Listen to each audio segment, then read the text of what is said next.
still trying to comprehend what we've witnessed this year in college football. That's the greatest turnaround in sports history.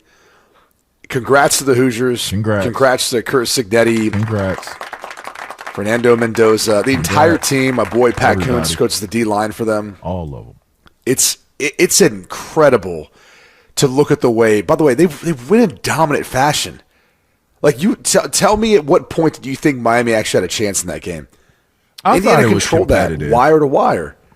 I thought it was competitive. I'll agree that Indiana never looked to be in a situation where it never trailed. Yeah, it never.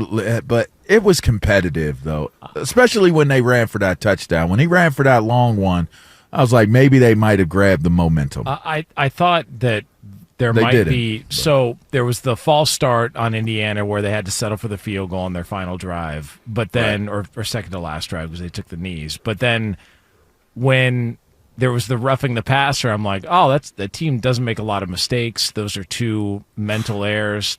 Like it felt like, okay, maybe there's an opportunity for Miami, and then he gets picked. And it's ultimately the defense just made a play every time they needed to make a play. I mean, they got gashed on the long run, but it's just every time throughout the entire year they needed to make a play, whether it was the throw at Penn State, whether it was any time they needed to make a play. I almost cursed. They just somehow made it. BS play. How many times does that happen? Oh, that touchdown catch. Yeah. Yeah, think about it. That was like the most incredible catch with the body control and everything. And even Mendoza, the shot he took.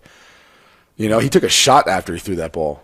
Speaking of, I think the Mendoza run was when I felt like I thought it was super competitive until that run. And then I'm not saying that it wasn't competitive after that, because I think Miami fought their hearts out. I really do. I think that they played Indiana well, maybe better than, some of the other teams that have played them during the year. Obviously, Oregon is the first name that comes to mind, but they did what they needed to do with everybody, as y'all just mentioned. But I thought it was the Mendoza run that was kind of like, okay, they're going to win this game. Well, it was the most I literally was texting a buddy, go, quarterback draw here. I mean, it was that predictable. You're down in the red zone. It's kind of a moment where you've got a light box count too, and if you do have a quarterback run, it's wide ass open. And of course they did it, and obviously Miami didn't see it, but it's one of those scenarios that you look at it and just go, they just out-execute people. They just out-execute. Flat out. Yeah. Flat out. I mean, how many times did we see a contested catch that Becker or Surratt or Omar Cooper, whoever, came up with the catch? Like, if that ball's in their proximity, they were making the catch on the football. And you can't say that for the Miami Hurricanes receivers. There were times Beck threw some decent balls. There were contested catches. Ball hit the ground. It was incomplete. Like, it's different, man. Like, their level of execution, wire to wire this season too. I mean, I know they had some close games. I mean, hell, they played Iowa close, and you mentioned the Oregon game. Ohio State had their opportunities in the Big Ten championship. Who knows if that would ever made a difference? I mean, I don't know. It didn't feel like that would have made a difference regardless, because this team just, for the most part, is just the better team. They out execute against everyone they play. It's incredible. I mean, it's to the point too, and I said this on Twitter, and I sincerely mean it. If you're an NFL franchise, do you not want to bring in Curt Cignetti for an interview? 100%. Like if I'm the Pagulas 100%, and I'm the Buffalo Bills, I want to talk to this guy. I want to know. I mean, if you look at it from like a business standpoint, right? Whatever new technology, whatever new product, whatever you've got that's new it's changing the game, right? People always talk about how you're trying to like infiltrate, some sort of industry, right? You're breaking the industry or however you're cracking into like that. That's Curt Cignetti. What he has done has never been done before at any level.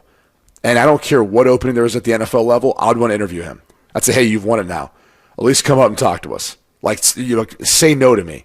And I'm going to keep asking you until you at least come up and talk to us for an interview, because I need to know what the hell you're doing that no one else has ever been able to do in the history of college football. Yeah, I mean, my biggest question coming out of last night's game, because obviously it was it's like a mind blower that Indiana. Like, I was thinking to myself, what in a million years would I have bet that Indiana would win a national title before Penn State would? In a million years. I would have missed it a million times in a million years. It blew me away. But then it led me to the next question was, okay, they made it to the playoff last year. So they created consistency 2 times in a row. As I could attest to, it isn't easy. You know, you look at what happened to us, and obviously we were plays away from being on the other side of wins and losses, but we didn't make the playoff and didn't come close to making the playoff. They make the playoff, and then they go further. You know, Notre Dame bounced them last year, but then they come back this year, and not only were they better in the playoff, they were better in the regular season. Signetti and company improved this team. I think they had like 4 core starters from both sides. Like, it was 8 altogether, I believe, is the number that I saw. And largely in part went through the portal to fill their roster with talent. Everybody knows not any 4 or 5 stars on the rosters. You listen to guys like Mark Cuban talk about how they're the AD and guys all working together to figure out the right type of people to bring in and hit his philosophy on it. I don't know if it's right or if it's wrong, but I will say my biggest question is, what's next? Like, is this now Indiana has arrived? I mean, you got to say a national title means that Indiana has arrived, because it didn't seem – the reason why I don't feel like this seems fluky or Cinderella-ish is because they were really good last year. And so my biggest question is, where do they go from here? What does that mean for the Big Ten? It's a unsuspected player that now becomes the major player. Where do they even fit into the Big Ten right now? Like, do we say that's a top, is that the number 1 team now? Well, do they replace Ohio State? Do they replace what Oregon is? Right now. Yeah. Right? They've always been the most premier football team in the state of Indiana at the college level. And so now everybody's finally been throwing those shots out. Somebody threw that shot out on, was it McAfee? Somebody threw that shot out at Freeman yesterday. At what? Probably what you just did. Well, yeah, it's what you did, silly. which is unoriginal but classic Jonas. I mean, I would go as far as saying the exact same thing that LeVar said.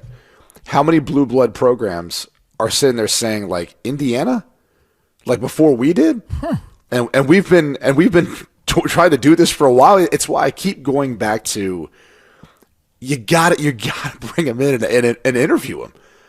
Like, you have to find this out. I said this about when the Atlanta Falcons job came open and Bill Belichick was potentially interested. The fact that the Falcons didn't want to pick the brain and take whatever they could out of that brilliant mind of Bill Belichick at the time was stupid. And here we are, a couple of years later now, then they have a new head coach, Kevin Stefanski. But I look at that and just say, every single football program that's out there should try to figure out what he has done to evaluate talent, to put together a schedule that allows his players to play at such a high level as far as how they execute. I mean, Fernando Mendoza was not the top quarterback in last year's transfer portal. He was not. Yet, and Curtis Rourke the year before was not. But something that Curt Cignetti saw in both young men led him to saying, this guy is the right fit for us. I can win it with him. And next year's guy's going to be Josh Hoover, the kid out of TCU. And I will say this, Fernando Mendoza may very well go on to be the number 1 overall pick. Josh Hoover's got a ton of talent and ability. And he probably, if I had to guess, he probably was ranked higher as a prospect in the transfer portal than Mendoza was the year before. So take that for whatever you want. I mean, they're obviously going to lose a lot of pieces that are going to move on to the NFL, and I don't know what they're going to draft or how high they're ranked or whatever, but I do think, there's going to be some attrition there that they're going to have to replace and figure that out. And I do wonder at what point someone says, I want the DC, I want the OC, I'm going to pay them a number that they can't say no to. Because once you start losing people on your staff, then it's not just replacing what you have on the field, it's replacing what you have, coaching and everything else as well. And that becomes hard to deal with year over year over year. Ask Nick Saban. Because no one had more coaches poached from his staff than Nick Saban did. Yeah. And I think eventually that wears away at your program and the foundation of your program. It's crazy to think that how can you create that type of stability? The coaches would have to want to be loyal to the program. And it's just not feasible to think that you can do it. And if Nick Saban couldn't do it, I don't think anybody will be able to do that. So there's always that too. Like the coach poaching, that's going to take place. But I just look at it and the biggest question I ask myself about Indiana is you can't just say like and we talked about it on the show and they brought it up on the telecast. You can't just say it's the age of the guys. You can't just say that. There's probably a decent amount of teams out there that have a pretty veteran roster of people that are 23, 22 years old. BYU's got roster. It's the first name that came to mind was BYU. I didn't want to go there. You did it. I didn't do it. I didn't want to go there and say BYU, but you guys. You got to go on your guys in their 30s. You got to go on your tour duty. Going door to door on bikes. Then they come back and play, but. You playing dudes at 25-year-olds with full families.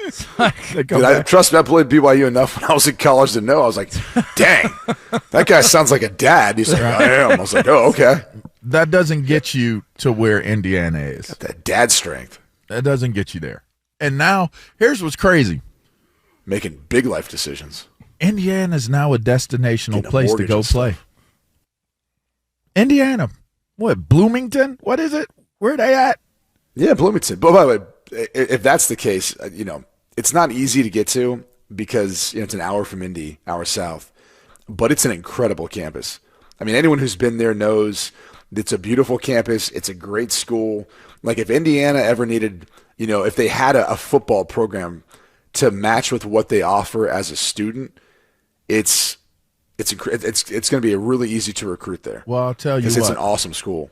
If you didn't know, you're going to find out now.